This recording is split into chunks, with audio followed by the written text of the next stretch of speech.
हामीले गौ संरक्षण गर्नुपर्छ भनेर हामीले बारम्बार भन्दै आइरहेका छौँ। किनभने कञ्चनपुरमा बढी जस्तो गाईहरू छाडेर धेरै दुर्घटना भएको तपाईँ हामीलाई सबैलाई जानकारी नै छ। आज हामीले विशेष गरेर हामीले चाहिँ गौ संरक्षण गर्नुपर्छ। गौ सेवकहरूले जहाँ पनि जुनसुकै ठाउँमा पशुहरूको संरक्षण गर्नुपर्छ भन्ने हामीले बारम्बार पहिलेदेखि नै आवाज उठाइरहेका छौँ। यसै क्रममा हाम्रो वरिपरि रहेका गाईहरूलाई हामीले चाहिँ सम्बन्धित ठाउँ गौशालामा राख्ने हामीले अभियान सुचारू गरेका छौँ। तपाईँहरू यहाँ देख्नुहोला होइन, अहिले यो गाई बेवारसे गाई हुनुहुन्छ। कसैले छोड्या हो के छोड्या हो केही थाहा छैन होइन। यसलाई प्रयोग गर्ने बेलामा यसको दुध खाने र अहिले जथाभावी छोड्ने परम्परा रहिरहेको छ। यो तातो पानी हालेर गौको एकदमै जिर्जिर अवस्था बनाएको छ। आज हामी यसको उद्धार गरेर हामीले चाहिँ यसको उपचार गरेर र हामी हाम्रो यो कृष्णपुरको वनदेवी गौशालामा राख्ने निर्णय गरेका छौँ। हामीले कृष्णपुर नगरपालिकाभित्रका गाईहरूको संरक्षणको लागि हामीले बारम्बार ताकेता गर्दा पनि यसको समाधान भएको देखिएन। हामीले अहिले उद्धार गरेको गाई हामीले यहाँ भेटनरीमा लिएर अहिले चाहिँ उपचार गरिरहेको तपाईँहरूलाई हामी देखाइरहेका छौँ होइन। हामीले यसरी यो गाईको पुरै यो जलेर एकदमै नष्ट भएको छ। गाईको दुध खाने र अनि जथाभावी छोडिदिने परम्परालाई हामीले अन्त्य गर्नुपर्छ। हामीले तिहार पर्वको बेलामा मात्र पुज्ने र अरू बेलामा छोड्ने यो परम्पराले एकदमै गौ सेवक र सबै कुराहरू एकदमै यहाँ निराश भएको देखिन्छ। तपाईँ हामीले देख्नु यो पुरै गाई जलाएर एकदमै तस नस पारेको अवस्थामा हामीले यो बेवारसे लास जस्तै हामीले यहाँ भेन्डरमा लिएर उपचार गरिरहेको तपाईँ हामीले देखाइरहेका छौँ।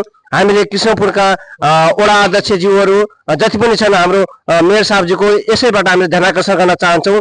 किनभने बारम्बार होइन हामीले बजेटहरू आउने गर्छन्, यसको गाई संरक्षण गर्नुपर्छ भनेर हामीले बारम्बार मुद्दाहरू उठाइरहेका छौँ। तैपनि अझै पनि गाईको बिजोको अवस्था देख्दा एकदमै नै दुःख लागिरहेको छ र आज हामीले यसको उपचार गरिरहेका छौँ। तपाईँ सबै सहयोगी दाताहरूलाई हार्दिक आभार व्यक्त गर्दै हामीले यसको उपचार गरेर हामीले वनदेवी गौशालामा यसलाई छोड्ने निर्णय गरेका छौँ। र तपाईँहरू कस्तो छ? यो किरा पर्छन् र मलम सब नलाएर किरा पर्न सक्छन्। मलम लगाइराख्नुपर्छ। अलिअलि केही दिन मलम लाउनुपर्छ। यो निस्किन्छ, यो सुकिरहेको छ होइन, सबै ठिक भइसक्यो भएको। यहाँ कहिले किरा पर्न सक्दैन। यो निस्किने हो, पक्का निस्केपछि सिधै निको भइहाल्छ। यो निस्केपछि ननिस्केपछि फेरि किरा पर्छ। यो निस्किन्छ, यो निस्किने यो डेमेज भइसक्यो। यो जसरी निस्क्यो नि अहिले केही दिनमा यो निस्किँदैछ। अब यो साल आउने हो।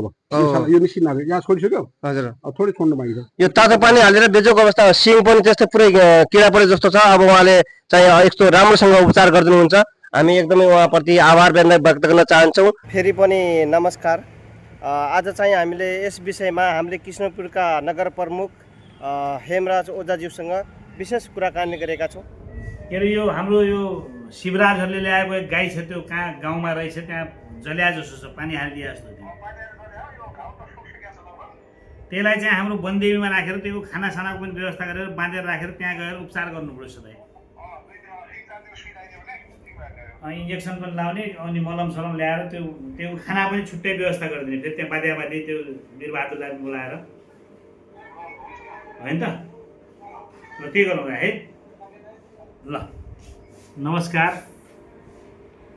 यो गाई व्यवस्थापन, गौमाता व्यवस्थापन अलिकति जटिल प्रक्रिया छ। ब्याउने भयो भने लगेर जाने, छोडिदिने प्रक्रियाले गर्दाखेरि यसलाई अलिक चुनौती बनाएको छ। आज पनि हाम्रो शिवराज खड्काजीको टिमले भित्र गाउँमा गाईलाई पानी हालेर चाहिँ छाला डढाएको अवस्थामा उहाँहरूले यहाँ ल्याएर आउनु भएको छ।